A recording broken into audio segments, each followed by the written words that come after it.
औज़ुबिल्लाहिमिनश्शैतानिर्रजीम बिस्मिल्लाहिर्रहमानिर्रहीम। तो आज ये मेरा तीसरा लेक्चर है जिस टॉपिक के रिलेशन एंड भाषा टॉपिक को लेकर।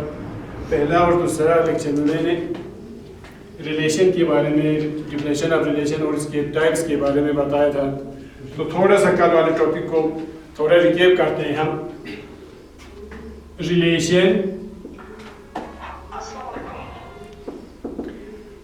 को हमने डिफाइन किया था इस तरह से, let are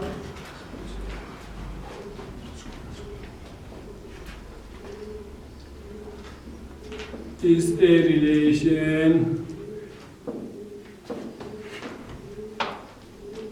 from a non-empty set A to the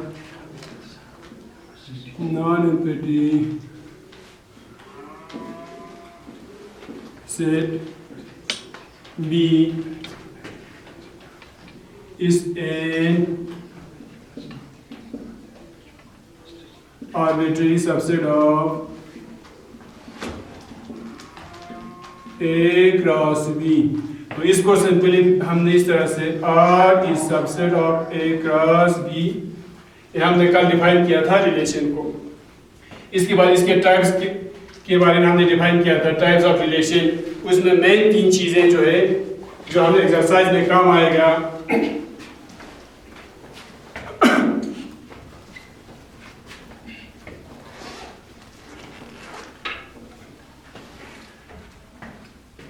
तो वो था पहला रिफ्लेक्सिव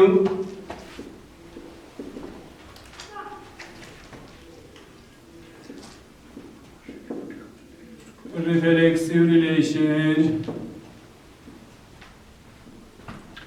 दूसरा सिमेट्रिक रिलेशन,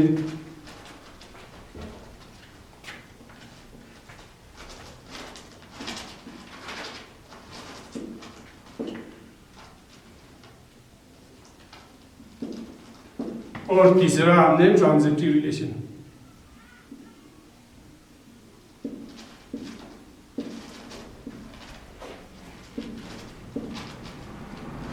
एक एग्जांपल हमने कल डिफाइन किया था। तो रिफ्लेक्सिव रिलेशन, इसमें हमने A related to A for all A belongs to A कहा था। और यहाँ पर सिमेट्रिक रिलेशन में if A related to B, तो this implies that B related to A होना चाहिए। तीसरा हमने ट्रांजिटिव रिलेशन को डिफाइन किया था, if A related to B and B related to C, then this implies that A must be related to C। तो इस टाइप को हमने ट्रांजिटिव रिलेशन डिफाइन किया था। तो इसके बाद और एक टाइप हमें बचता है इक्विवेलेंस रिलेशन, जिसे हम कहते हैं इक्विवेलेंस रिलेशन। तो ये इक्विवेलेंस रिलेशन होता क्या है? Any relation which satisfies these reflexive, symmetric and transitive are called equivalence relation। तो कोई भी रिलेशन हो जो रिफ्लेक्सिव भी है, सिमेट्रिक भी है और ट्रांजिटिव भी अगर है, तो इसको हम इक्विवेलेंस रिलेशन कहते हैं। इसको हम डिफाइन इस तरह करेगा, if a relation is reflexive, symmetric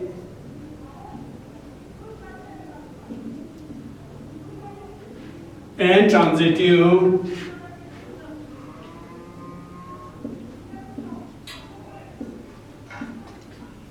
is called an equivalence relation। Equivalence relation. तो कोई भी relation equivalence relation, if a relation is reflexive, ये रिफ्लेक्सिव भी हो, सिमेट्रिक भी हो एंड ट्रांजिटिव भी हो, तो उस टाइप के रिलेशन को स्कैलिड एंड इक्विवेलेंस रिलेशन हम कहते हैं। तो ये हो गया टाइप्स ऑफ रिलेशन। इसके बाद हमने इस रिलेशन के डोमेन और रेंज को भी हमने डिफाइन किया था। डोमेन ऑफ ए रिलेशन तो A such that A B belongs to R होता है, और रेंज को हमने डिफाइन किया था B such that A B belongs to R। तो उस रिलेशन का पेयरिड एलिमेंट में फर्स्ट जो पहला पेयर जो है A जो है सेट ऑफ A, जो पहला पेयर है उसको हम डोमेन से, और इस पेयरिड एलिमेंट में सेकंड जो है इसको जो हम B से रिप्रेजेंट करते हैं इसको हम रेंज कहते हैं। तो फर्ज करो इस तरह से, अगर ये 1 2 3 4 5 6 अगर इस तरह से होगा, ये सेट A अगर है, सेट B है, तो 1 is related to 4, 2 is related to 5, 3 is related to 6, तो ये सेट इसका डोमेन हो गया और ये सेट इसका रेंज हो गया। तो इसमें और एक पॉइंट इसका कोडोमेन भी होता है। कोडोमेन एक जिसको हम कोडोमेन कहते हैं। तो ये कोडोमेन हो गया। फर्ज करो यहाँ पर 4 5 6 7 भी एक एलिमेंट होगा इस तरह से, जिसका एक के साथ कोई इमेज नहीं होगा, एक के साथ इसका कोई रिलेशन नहीं होगा। फर्ज करो 1 का 4 के साथ रिलेशन है, 2 का 5 के साथ है, 3 का 6 के साथ है, लेकिन 7 का किसी के साथ रिलेशन नहीं है। तो यहाँ पर कोडोमेन 4 5 6 एंड 7 इस सारे को हम कोडोमेन कहते हैं। यहाँ पर कोडोमेन क्या हो गया, 4 5 6 एंड 7। तो ये इस रिलेशन का कोडोमेन हो गया। 1 2 and 3 is the domain, 4 5 6 is the range, and 4 5 6 7 is the codomain of this relation. तो इसके बाद लास्ट वन हमें एक बचता है, inverse of a relation. Inverse of a relation,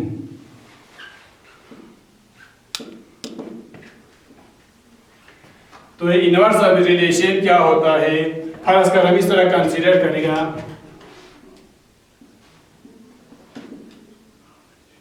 consider a relation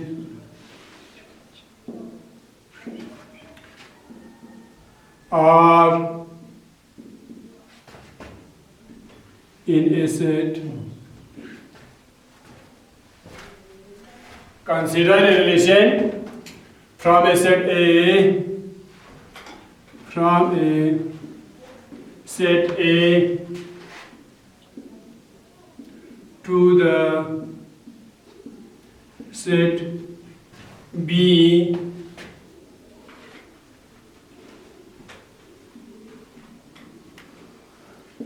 then there exists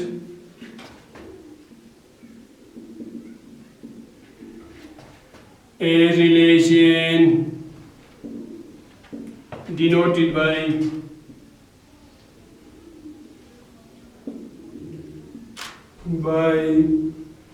R inverse from a set B to the set A is called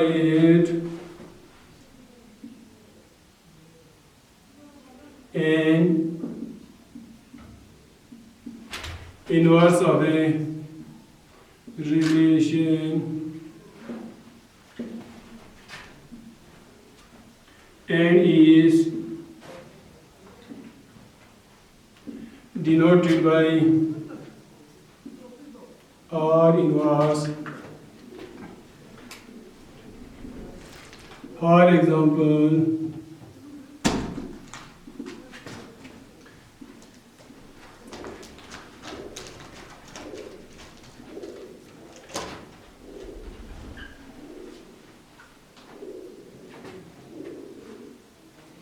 if AB belongs to R, इस तरह से लिखेंगे इसको हम, if R is equal to AB belongs to A, then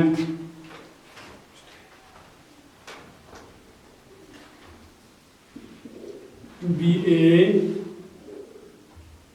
then R inverse is equal to BA belongs to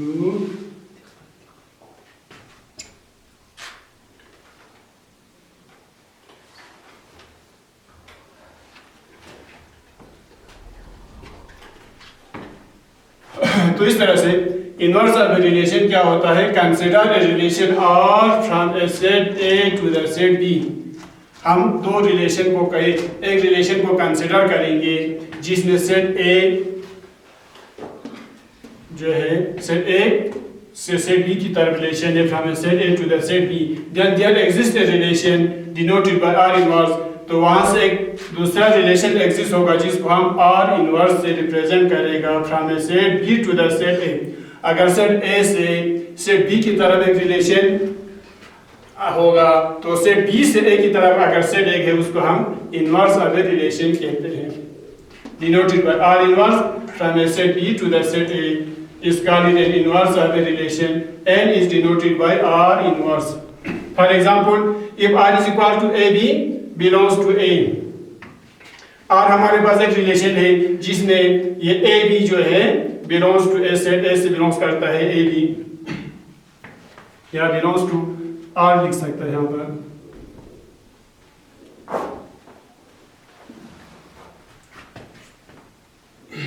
तो inverse of relation क्या आ जाएगा, b a belongs to R. तो यहां पर ए बी की जगह बी ए होगा। फॉर एग्जांपल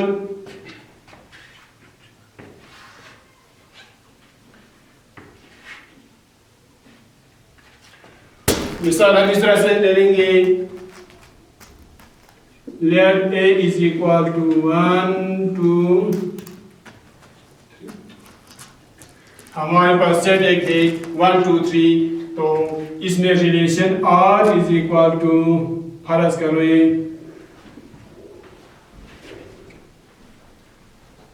1 2 1 3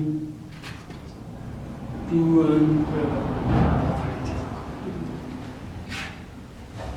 फर्ज करो हमारे पास एक रिलेशन है R इज इक्वल टू 1 2 1 3 2 1 2 3, एक रिलेशन है। तो इसका इनवर्स ऑफ रिलेशन क्या आ जाएगा, इनवर्स ऑफ रिलेशन इस तरह से आ जाएगा 2 1 3 1 1 2 3 2। तो ये इनवर्स ऑफ रिलेशन हो गया। अब इनवर्स ऑफ रिलेशन में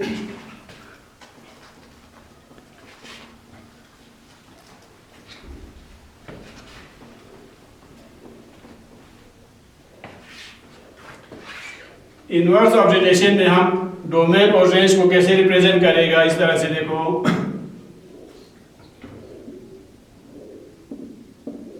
domain of R is equal to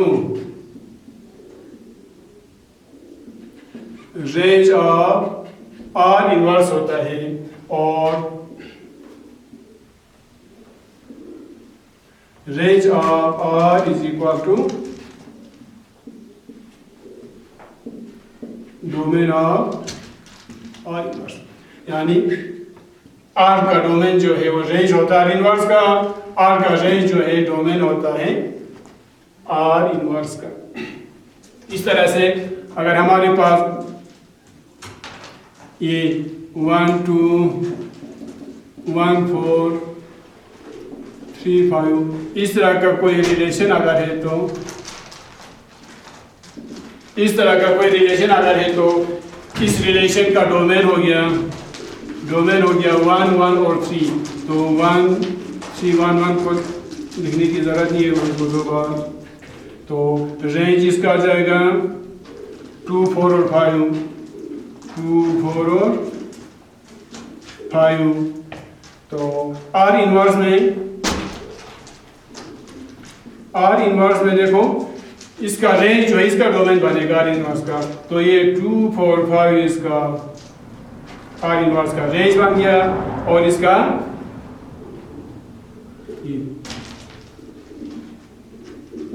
are inverse का रेंज बन गया और आर इनवर्स का डोमेन जो है क्या आ गया 1 और यानी रिलेशन का रेंज जो है डोमेन का रिलेशन का डोमेन जो है रेंज का ये बनेगा आर इनवर्स का रेंज बनेगा और इसका रेंज जो है रिलेशन का डोमेन बनेगा। तो इसी के साथ ये लेक्चर हमारा खत्म हो गया। इंशाल्लाह नेक्स्ट लेक्चर में हम कुछ एक्सरसाइज के जरिए इसको समझाने की कोशिश करेंगे, कुछ जब एक्सरसाइज हम हल करेंगे तो आप क्लियर हो जाएगा, आपके तारा आपका कंसेप्ट जो है वो क्लियर हो जाएगा एक्सरसाइज से। अस्सलाम वालेकुम।